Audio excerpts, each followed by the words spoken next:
Hello fellow Earpers and welcome back to my Wynonna Earp recap. Today I'm gonna be recapping the episode 2 of season 2, which was called Shed Your Skin. And we're gonna start with the bingo first because yay, I got bingo points.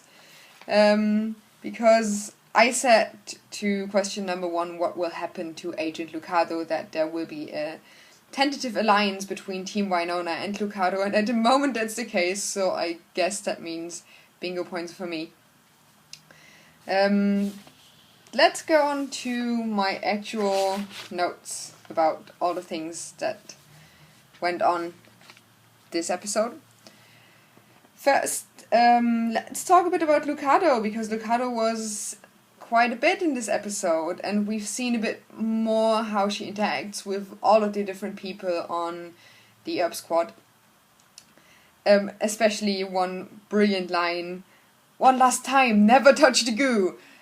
We all know Waverly should have known that, but well, too late anyway. And I love her for saying, "We don't do random, we have procedures." That could have been me. I love procedures, so I'm all on Team Lucado in this case.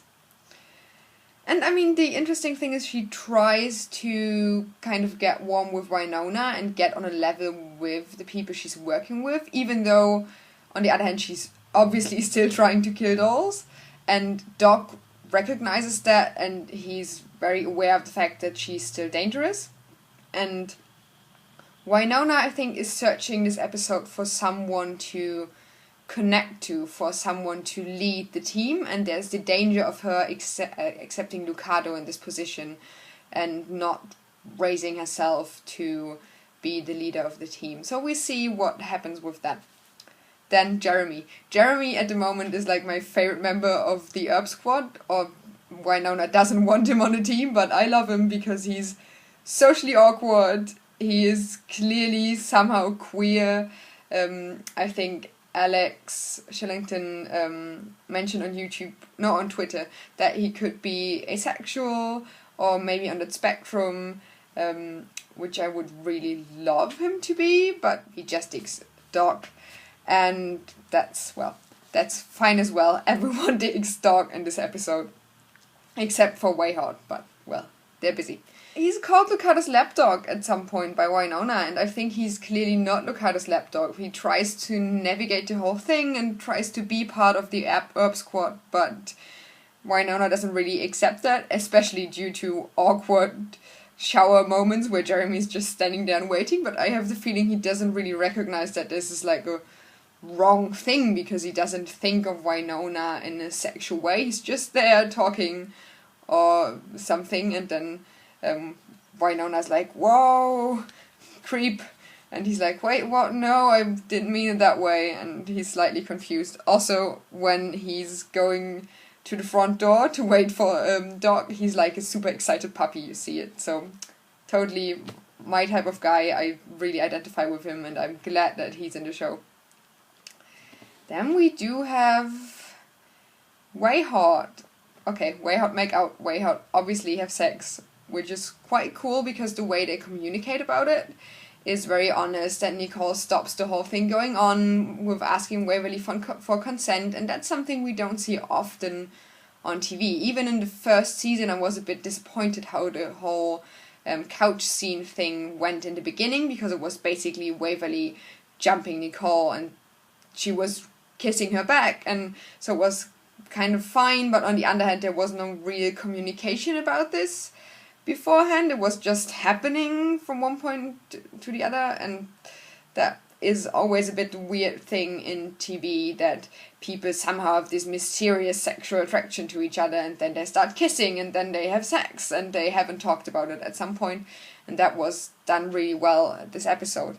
Also, Wynonna walks in on them again, Wynonna. Anyway, they manage in the end. One thing I noticed about Nicole is actually that the green ring we wondered about in the first season, it's gone. It's not there anymore. There was a second ring, but not the green one. And she definitely wins the most supportive girlfriend prize this episode, with saying that Waverly is the Earpiest of all the Earp sisters. And she brings her like the whole application forms and stuff, so really cool.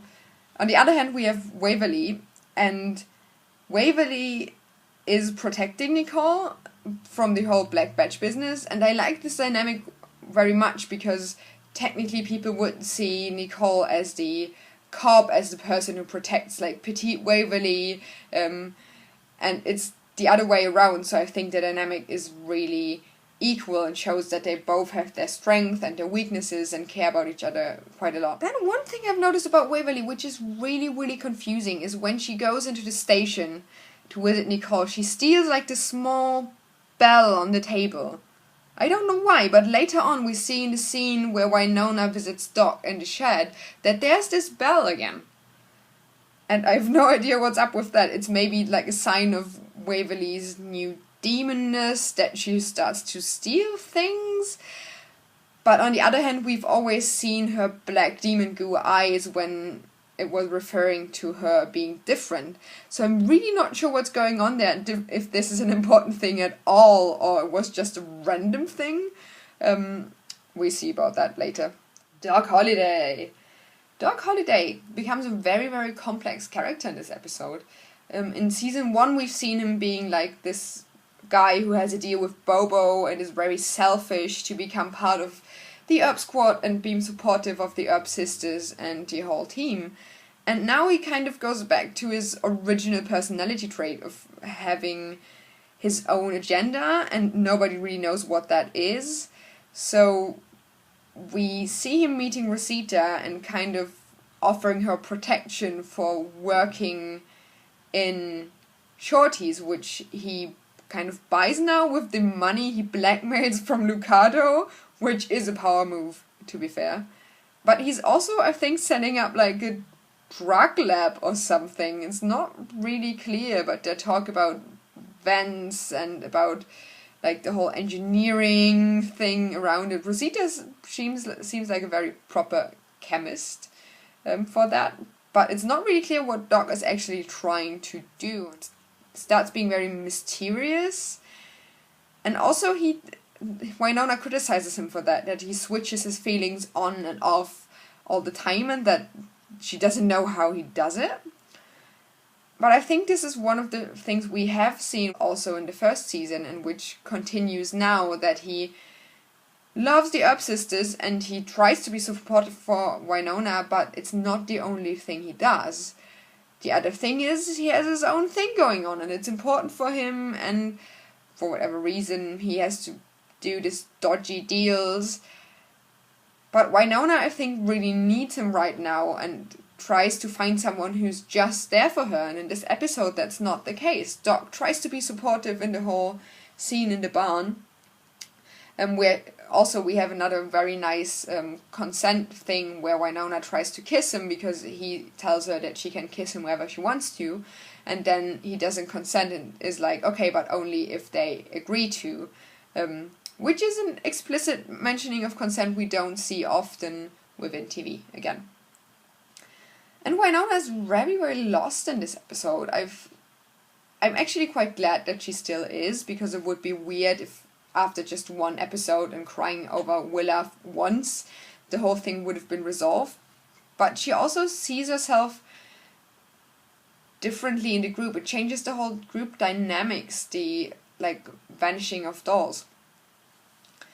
And we see it in her interaction with dolls. We see it in the interaction with Waverly, that she really searches for someone to guide her, to be with her, and both of them have their own thing going on. Waverly obviously with Nicole and Demon Go business and Spider Snacks, and Doc with his whole Shorties thing. And so Wynonna is still lost, and then she sees like the lady in black, where I have a lot of theories about what she actually is. And also when she meets Earl, it kind of changes, I think, her perception of the Revenants, because Earl would be someone she would have to kill for solving the curse in the natural way. And she doesn't in the end, because there is the new opportunity Moody said Black Badge has, which is not clear if it even exists. He could just be bluffing. And Earl does seem more like a human who's also a demon than just an evil revenant. So I'm curious about how the revenants in the Ghost River Triangle will be portrayed, and if maybe we see Wynonna in the end working together with the revenants because they have to protect whatever that thing is we've seen. Also, whatever that thing is we've seen, that looked like a very visual quote from Buffy, because it looks very much like the entry to the Hellmouth, I think, in the last season. I like a good Buffy quote, but this was almost too much for me. We see what is beneath this seal, and then I will judge again if that's too much Buffy quoting or not. In the overall story this time, I had the feeling it was more slow-paced than the first episode, which was good. But also the monsters as spiders, to be honest, was a bit boring. Because spiders are like the traditional monsters in a monster show.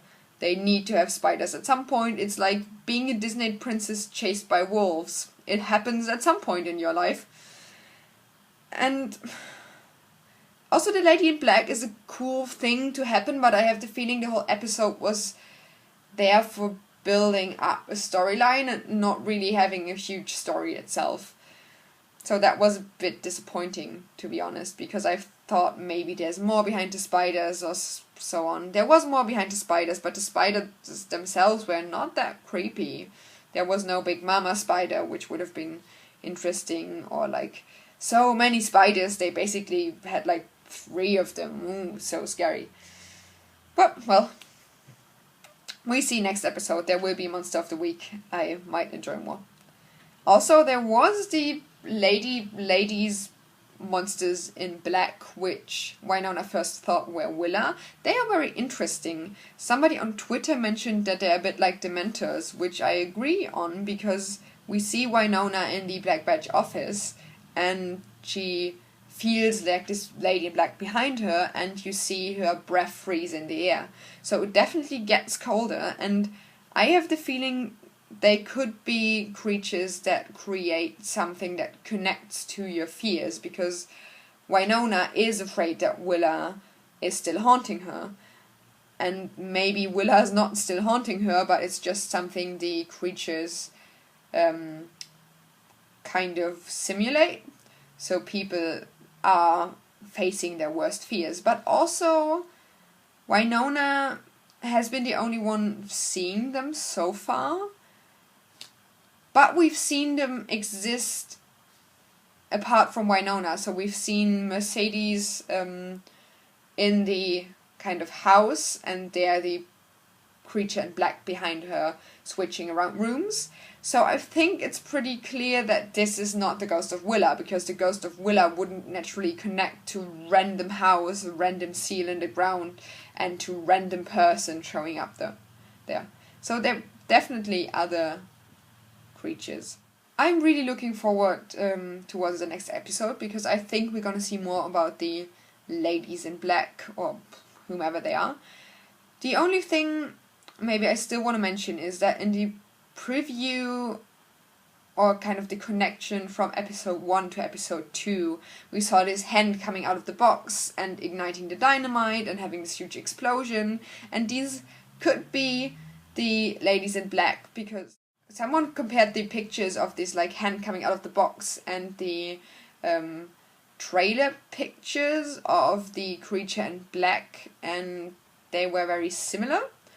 So this could be the same creature, but in the end, in this episode, like in episode 2, we didn't see any real connection to this hand and the explosion. Not at all. There was no visual connection. Like, if nobody connected it on Twitter with the trailer, which is a lot of work, you wouldn't have seen that. And I think that's a bit awkward to connect it that way, because it hints to the next episode, and the next episode we're just like, nah, where did the creature in the box go?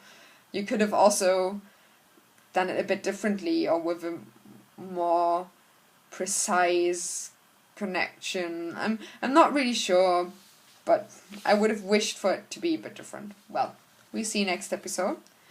You probably see me next week if you want to. Bye!